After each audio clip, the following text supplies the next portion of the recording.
नमस्कार बच्चों, एक बार फिर से स्वागत है आपके अपने हिंदी गुरु यूट्यूब चैनल पर।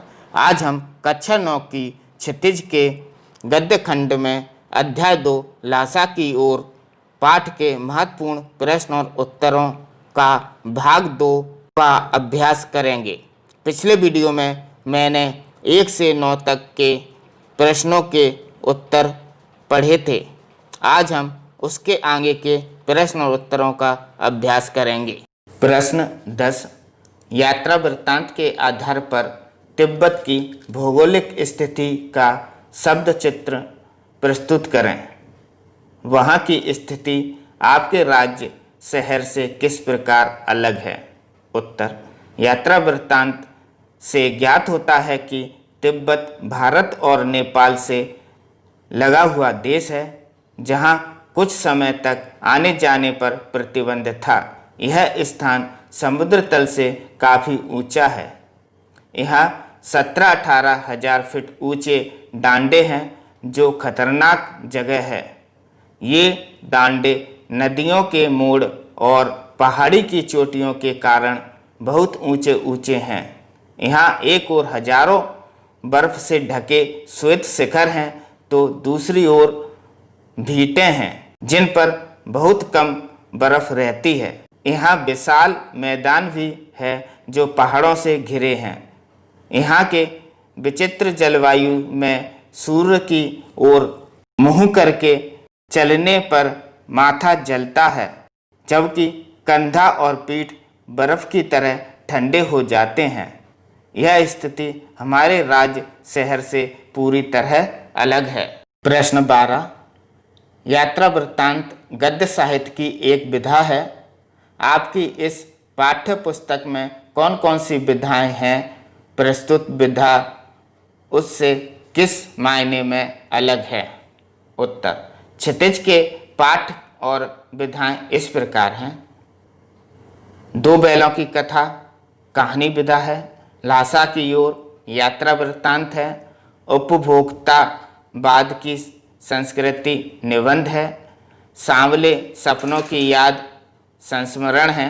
नाना साहब की पुत्री देवी रिपोर्टाज है। प्रेमचंद के फटे जूते व्यंग है। मेरे बचपन के दिन संस्मरण है। एक कुत्ता और एक मैना निबंध है। यह पाठ अन्य विधाओं के लिए अलग है, क्योंकि यह यात्रा वृत्तांत है। इसमें लेखक द्वारा तिब्बत की यात्रा का वर्णन किया गया है। यह उसकी यात्रा का अनुभव है, ना कि मानव चरित्र का चित्रण, जैसा कि अन्य विधाओं में होता है। आइए बच्चों, देखते हैं लघुत्तरीय प्रश्न।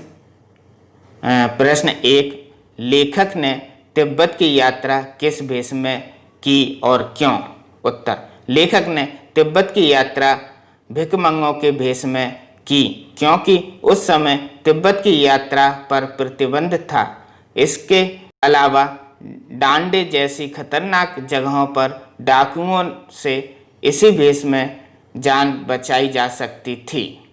प्रश्न क्रमांक 2, तिब्बत यात्रा के दौरान लेखक ने क्या क्या नए अनुभव किए? उत्तर, तिब्बत यात्रा के दौरान लेखक ने पाया कि वह समाज में छुआछूत, पर्दा प्रथा जैसी बुराइयां नहीं हैं। वहाँ औरतों को अधिक स्वतंत्रता मिली है। लोगों में छड़ पीने का रिवाज है। बौद्ध धर्म के अनुयायी तिब्बती अंधविश्वासी भी हैं। प्रश्न क्रमांक 3, तिब्बत में उस समय यात्रियों के लिए क्या क्या कठिनाइयाँ थीं? तिब्बत में यात्रा में उस समय अनेक कठिनाइयाँ थीं। तिब्बत की यात्रा करने पर प्रतिबंध था। दूसरा, ऊंचे नीचे स्थानों पर आना जाना सुगम न था। तीसरा, भरिया न मिलने पर सामान उठाकर चलना कठिन हो जाता था। चौथा, डाकुओं के कारण जान माल का खतरा बना रहता था। 5वां प्रश्न, डांडे क्या है? वे सामान्य जगहों से किस तरह भिन्न हैं? उत्तर, तिब्बत में डांडे सबसे खतरनाक जगह है। ये 17-18 फीट ऊंचाई पर स्थित है। यहाँ आसपास गांव न होने से डाकुओं का भय सदा बना रहता है। प्रश्न 6, डांडे के देवता का स्थान कहाँ था? उसे किस प्रकार सजाया गया था? उत्तर, डांडे के देवता का स्थान सर्वोच्च स्थान पर था। उसे पत्थरों के ढेर, रंग बिरंगे कपड़े की झंडियाँ, जानवरों के सींगों आदि से सजाया गया था। प्रश्न 7, लेखक जिस रास्ते से यात्रा कर रहा था वहाँ के किले को परित्यक्त क्यों कहा गया है? उत्तर, लेखक जिस रास्ते से यात्रा कर रहा था वहाँ किले बने थे, जिन किलों में सभी चीनी सेना रहती थी। आज ये किले देखभाल के अभाव में गिरने लगे हैं। कुछ किसानों ने आकर यहाँ बसेरा बना लिया है, इसलिए उन्हें परित्यक्त कहा गया है। प्रश्न 8वां, यात्रा करते समय लेखक और उनके साथियों ने डाकुओं से अपनी जान कैसे बचाई? उत्तर, तिब्बत यात्रा के दौरान लेखक ने डांडे जैसी खतरनाक जगहों पर भिखमंगों का भेष बनाकर यात्रा की और डाकुओं जैसे किसी को देखते ही टोपी उतारकर कुची कुची 1 पैसा कहकर यह बताता है कि वह भिखारी हैं। प्रश्न 9, तिब्बत में डाकुओं को कानून का भय क्यों नहीं था?